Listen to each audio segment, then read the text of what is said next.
Hi friends, welcome to my channel. நாம் இன்றைக்கி ஐயனார் துணை சீரியலில் இன்றைய எபிசோடை பார்க்கலாம். வெளியே உட்காந்து நடேசன் பாட்டு கேட்டுட்ருக்காரு. அவர்கிட்ட நான் பல்லவனோட அம்மாவை பார்த்தேன்ட்டு நிலா சொல்கிறாங்க. அதை பார்த்து அவர் ஷாக் ஆகிடுறாரு. ஆனால் பதில் ஒன்றுமே சொல்லாமல் மௌனமாகவே இருக்கார் நடேசன். திரும்ப திரும்ப நிலா சொன்னதும், எதுக்கு நீ பல்லவனோட அம்மாவை பற்றியே பேசிகிட்ருக்க, நீ பக்கத்தில் வந்தாலே எனக்கு பயமாக இருக்குன்ட்டு சொல்கிறாரு. அவங்கள நான் இங்கே பக்கத்தில் தான் பார்த்தேன், அதுவும் 2 தடவை பார்த்தேன்னு நிலா சொல்கிறாங்க. அவங்க சென்னையில் தான் இருக்காங்கன்னு தெரிஞ்சு ஏன் பல்லவன்ட்ட சொல்லலைன்னு நிலா கேட்க, பிடிவாதமாக அதை பற்றி அவர் எதுவுமே சொல்லாமல் இருக்கார்.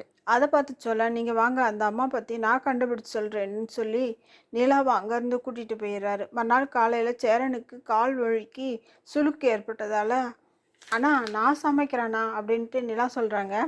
பாண்டியன் பல்லவனுக்கு ஆளுக்கு ஒரு வேலையை கொடுத்து செய்ய சொல்லிட்டு சோழனை பாத்திரம் விளக்க சொல்கிறாங்க.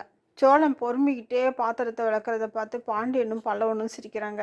அடுத்து பல்லவனோட அம்மாவை காட்டுறாங்க. அந்த அம்மாவுக்கு கல்யாணம் ஆகி அவங்க வீட்டுக்காரர் கூட இருக்காங்க. அந்த ஆள் ஊரெல்லாம் கடனை வாங்கி வச்சுருக்கிறதுனால கடங்காரன் வந்து கத்திட்டு போகிறான்.